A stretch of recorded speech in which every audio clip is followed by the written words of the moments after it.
Welcome to the 250 kilometre review of the V13.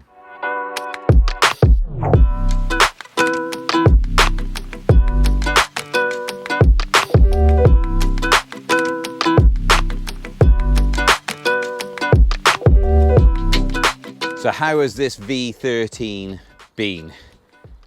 It has been exceptional. The only real thing that I could even say is that it's too expensive. That's about it. Too expensive, but justified by the quality of the build of this machine. So let me go into a few features of it that really do make it stand out for me. So the motor and how it acts, so with the firmware and how the motor is itself, it just pulls up hills. So we've got a hill where I live, and as you're going up, it's quite steep. That traditionally has been a bit of a sore point or a risk factor in when you're pushing the wheels. They're getting hot, and you tend to be on the limit if you want to keep up with traffic. With this thing, it just doesn't even, there's so much overhead built into it that it's just not an issue at all. It just pulls like a freight train up there. This wheel, I find myself keeping up with traffic with ease. It just works really well. So all the trips I do on it, I'm just straight out onto the roads and just riding along with traffic. The braking is adequate with the pads on. I actually prefer the pads this way around, by the way. They're actually, I think, if you look at the official pictures, they're the other way around, but I find that I've got closer access for braking and accelerating with the pinch point on the front here, just right there. So they're set up exactly how I want them, and I found the accelerating and the braking to be perfectly adequate. I have before grabbed hold of this front bar, which is, even with gloves on, I was able to grab hold of it and yank that back as you're braking. It helps you and assists you in braking. So if you're like an emergency brake, you can lean across, grab that and pull right back and wrench the whole thing back, and it brakes real quick. So the tyre's been spot on as well. So on the road, it's noisy on the road, which I like. I've talked about it before when this sort of first came out, this style of tyre on the Sherman. And that, I like the road noise. It lets everyone know you're there, and it just sounds pretty cool. And also off-road, it's been spot on.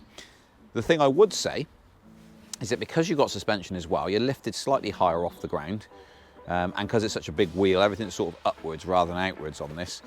The centre of gravity, if you're hitting an adverse camber, I found it more likely to push out just because of the balance points basically and the leverage you've got.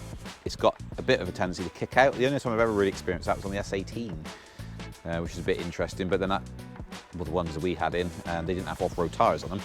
So I kind of put it down to that, but it's the same feeling as I had adverse camber. It's just a kick out. And you can recover it to a degree, but if you're going too quick, then you're going to be in hot water pretty quickly. Foot plates, side pads, ride itself, the durability in all the terrible weather we've had, been absolutely spot on, not an issue at all. Had an issue with the screen, and actually it wasn't a hardware issue, it was a firmware, so they pushed an update to it. It's never had a problem since.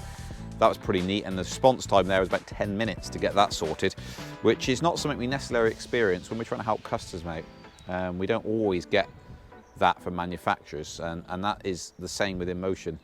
To actually get somewhere can take some time. That was an instance where it didn't, and it shows how good it could be if things were done like that. And so in terms of, if you want the build quality, you want that weather resistance, you want the extra safety and redundancies built in, you want a wheel that can keep up with traffic.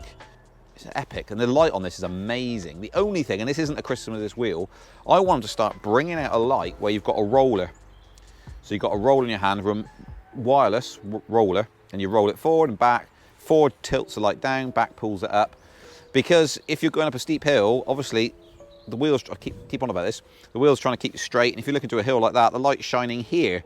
As you come onto the flat, it's shining over here. As you go downhill, it's shining up here. And what you want is a roller just to adjust on the fly, where it's motorised and tilts. Now that adds some complexity in, but on this, with this being such a road machine, and unless you want to be travelling more than 40 miles at decent speed, within that category, really for it to be a true contender, you want to kind of be adjusting the light That's the only thing. I find myself blinding other road users. I've not been flashed by the road users yet. So, yeah, there's not really a lot more to say apart from the fact it's absolutely flipping epic. And it's just as quick as a car. So I had a trip back, raced a mate. Well, not even raced. He travelled back, keeping to the speed limits. And I took a cut through the woods, which is where there's light when you're going fast and you can only see 2 meters in front of you. That's where it's sort of like, I don't really know what's in front of me here. And you're out in the middle of the woods, no street lighting. That's when it becomes glaringly obvious as a problem in terms of you want to be able to adjust it. I beat him by about 3 or 4 minutes. So it was 8 miles basically, 8-mile trip. And he got, you know, in traffic and all these sorts of business. And this thing, of course, you just whip around and go anywhere you want. So, yeah, it is brilliant, but I do acknowledge it's out of most people's price range of what they can justify, let alone afford. But it does bring high quality EUCing into your arsenal of EUCs. And if this is your first one, well, fair play to you. You're going in deep.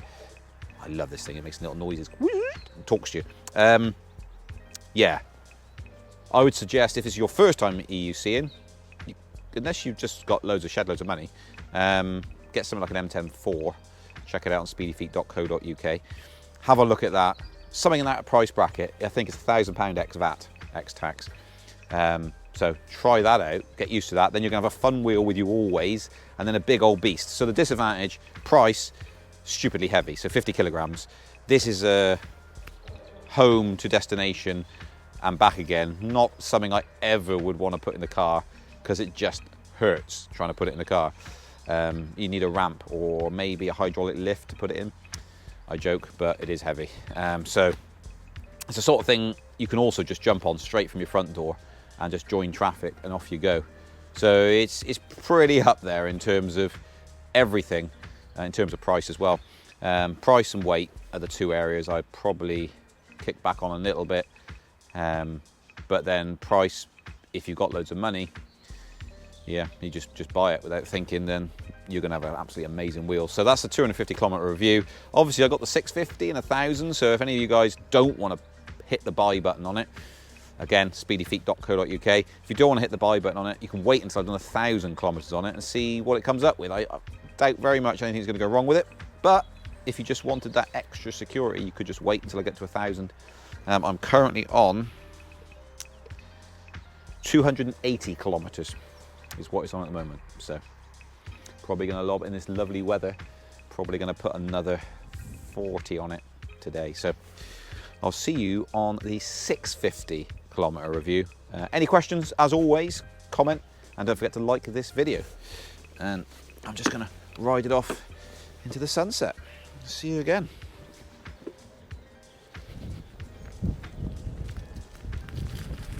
Riding off into the sunset, but there isn't a sunset because the sun's not going down.